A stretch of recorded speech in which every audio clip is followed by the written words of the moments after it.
Here's what I'm paying attention to. I'm paying attention to the things that are actually working, right?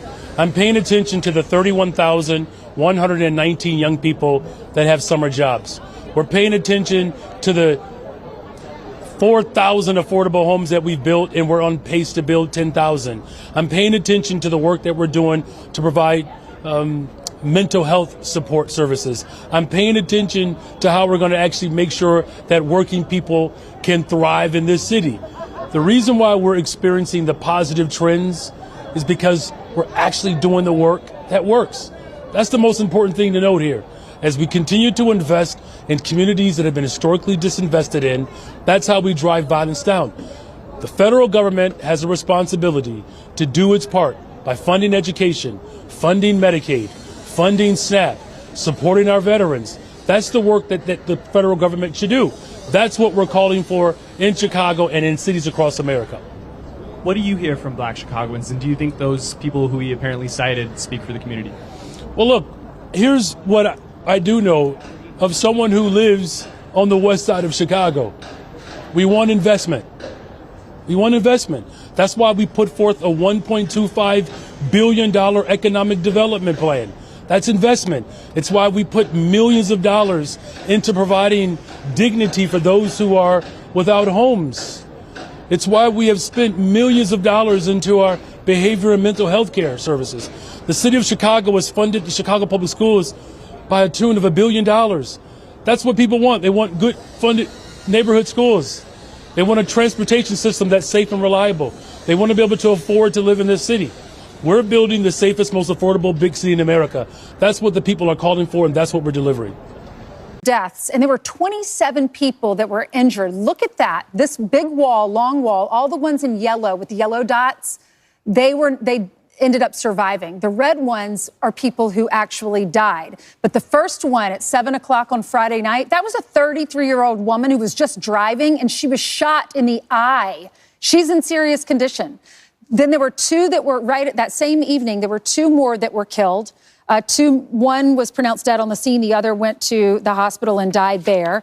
Then I'm flipping through all these papers of all the injuries. Then at 1:17 on Sunday, a 5-year-old little boy was killed inside an apartment when he suffered a gunshot wound to the head. He was taken to the Children's Hospital, later pronounced dead.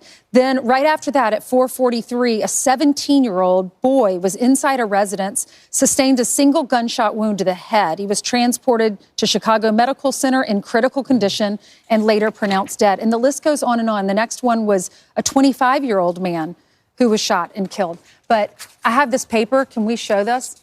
Look at this. This is all. It's pages and pages. You won't be able to see it, but all of these pages are all of these injuries, one after another. But the mayor says from one weekend. Crime's under control. He said under control. We don't need any help, and we don't need any more cops. Pastor Corey. I always try to look at the other side's perspective, and you try to figure out what is their argument. Even when I made a little chart, the pros and cons. There's no pros to their argument. We had 4 years of lawlessness in our big cities, to where they're emboldened, they're attracted, they form groups, they use Facebook to map out where they're going to go. So, and the police are underfunded, and they went through 4 years of hell. So the only reasonable way to fix this is to bring in extra help, which is in this case our military. And we've seen amazing results, not just that they're there, but the presence is there. Now the guys, when they're in the house going, hey, which Walmart are we going to knock off? I don't know, man. There's soldiers everywhere. I'm not going out tonight. It's a deterrent, and it's working. And my argument is, since you try to figure out what is the profit, what is the benefit of speaking out against this? Whom is going to vote for you or support you or send you money in your campaign for saying I'm anti everything they're doing? So the best way to win this argument, there's only one way. What Mayor Johnson has to do is they like to do challenges. They always want to do bench press challenges. And here's a challenge for you. Switch with one of your constituents in these rough neighborhoods without your team. All you get is a little chest camera, and that's it. And you live in that apartment for 7 days with no staff, no bodyguards, nothing, and a small allowance, $100, and you figure it out for a week. Yeah. See how long and then when you come out of that, and if you can look that camera in the face of, yeah, we don't need help in our cities, then maybe you could have an argument and I could add that to the list. But you have to add kids that you have to send to school. Yes. Yeah. To that scenario, because that's this clip right now. This clip, which you're about to hear, will show you that these mayors and their puppet strings have been cut. They don't know what to do. They're floundering. It's so bad that Morning Joe and Mika had Brandon Johnson on their show this morning, and they were pissed off at him. I mean, you watch this, we'll have to probably play it twice because you're like, oh no, wow, Barry, we see it now. Light bulbs are going to go off. Please, Trump, hold off for the next couple, 5-10 minutes. This is incredible to watch. And as you watch it, make sure you're watching Mika. And you're watching Mika and Joe, because Mika and Joe are doing what I kind of do when we have our guest on here. The guests are someplace else. They're not in the studio. And so they're looking at each other like, what the hell is going on here? Oh, you'll see for yourself. This is gold, absolute gold. Would you also like to get federal funding to help put 5,000 more cops on the street in Chicago? Would that help drive down crime? Well, look, policing by itself is not the full strategy. No, I understand that. You've talked about the other things you want, and I said those are good and important programs, but I'm asking also, would 5,000 more police officers on the street in Chicago be helpful to go along with all of those social programs that a lot of cities are engaging in and having success with? Well, look, here's the best way I can put it, Joe, is that in the 90s when I was in high school, we had 3,000 more police officers and we had 900 people being murdered every single year in Chicago. It's just not policing alone. Of course, we want more detectives. I know it's not policing alone, but of course. Okay, in case you don't understand what I was saying, let me ask you a third time. I'm giving you the opportunity to say the right answer. If I had a cue card, I'd be holding it up. Hey, idiot, I'm giving you the opportunity on national television to answer the question the right way. I'm prompting you. I'm a human teleprompter begging you to say the right answer here. I'm begging you. Okay. Policing alone, you've told me everything else you want. I'm curious, and this does come down to an ideological difference between people. Do you believe that the streets of Chicago would be safer if there were more uniformed police officers on the streets of Chicago? Very simple question. Do you think people would be safer if there's more cops? He's laying it up to him. He's playing T-ball with the mayor. Do you think people would be safer if there are more cops? Answer is, Answer is, of course. Anybody would say, yeah, I'm pretty sure if there were more cops, it would be safe.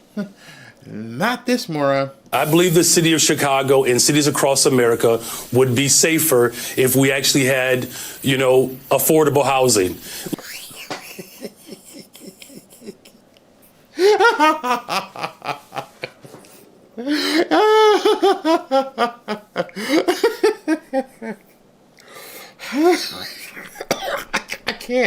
I can't with these people. I can't believe they go on TV and say this stuff. Look at Mika. I'm looking at an ignorant ass right now. Am I not looking? Okay, all right.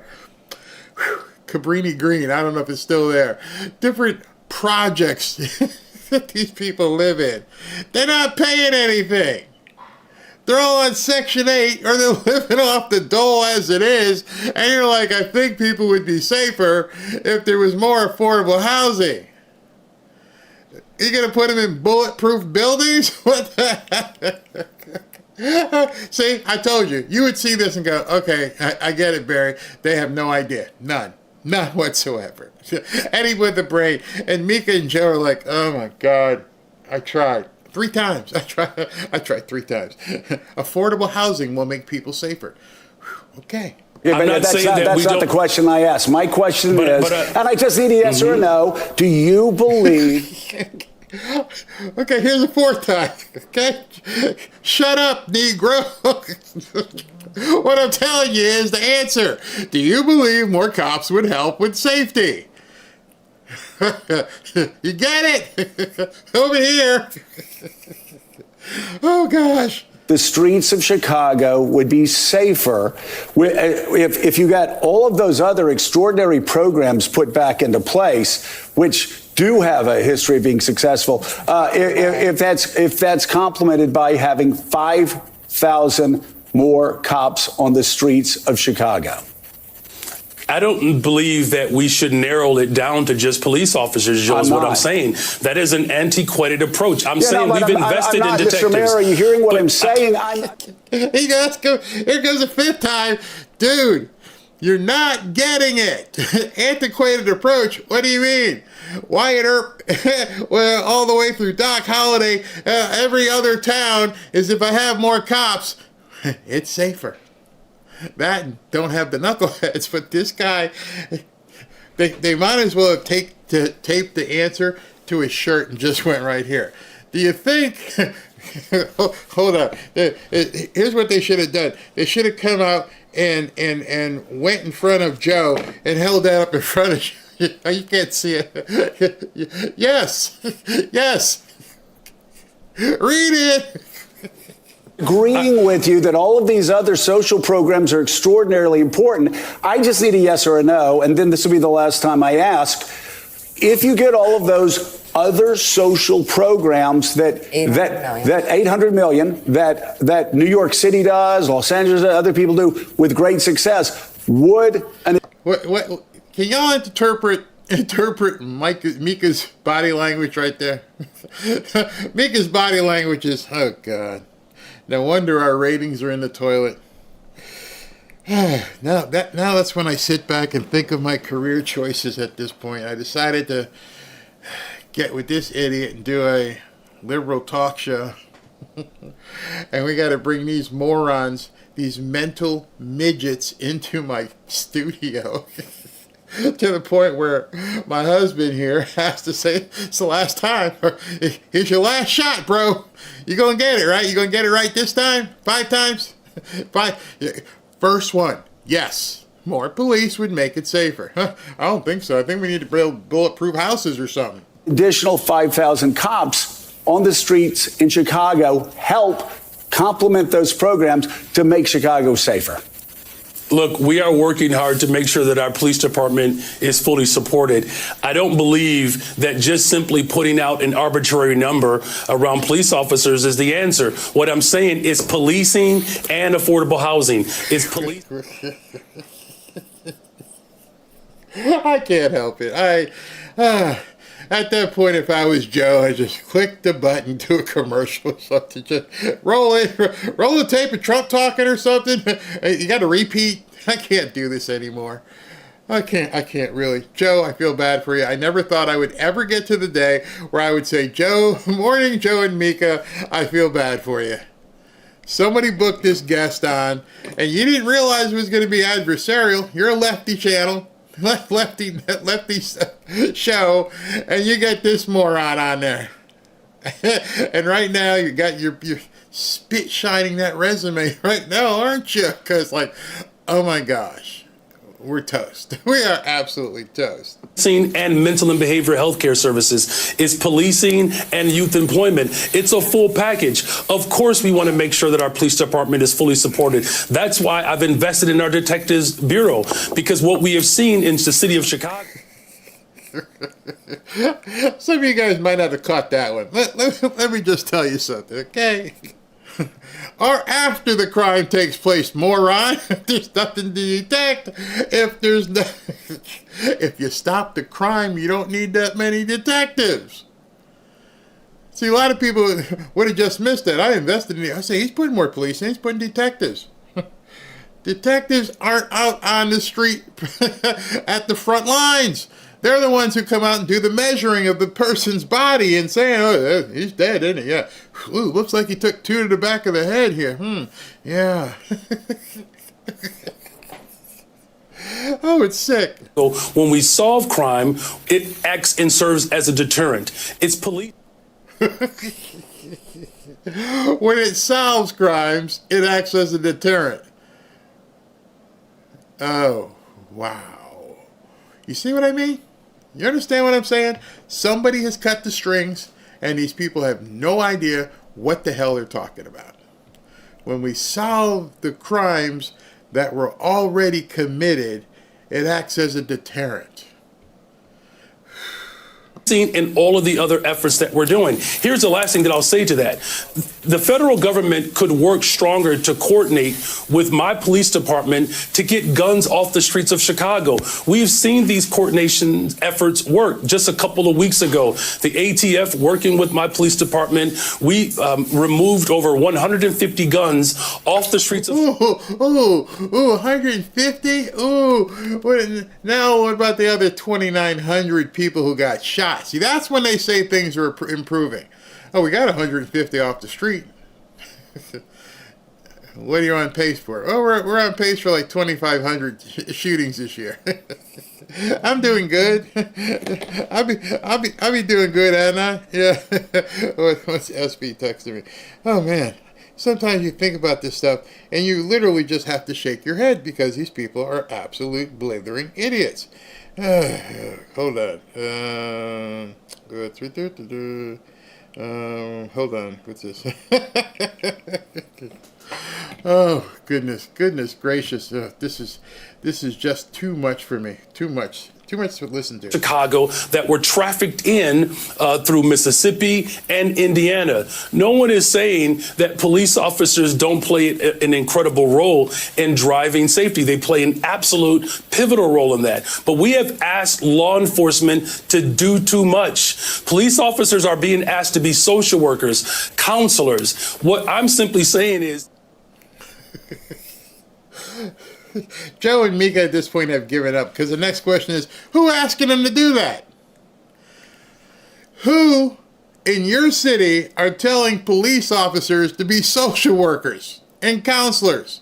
Specifically, who added that to the job description?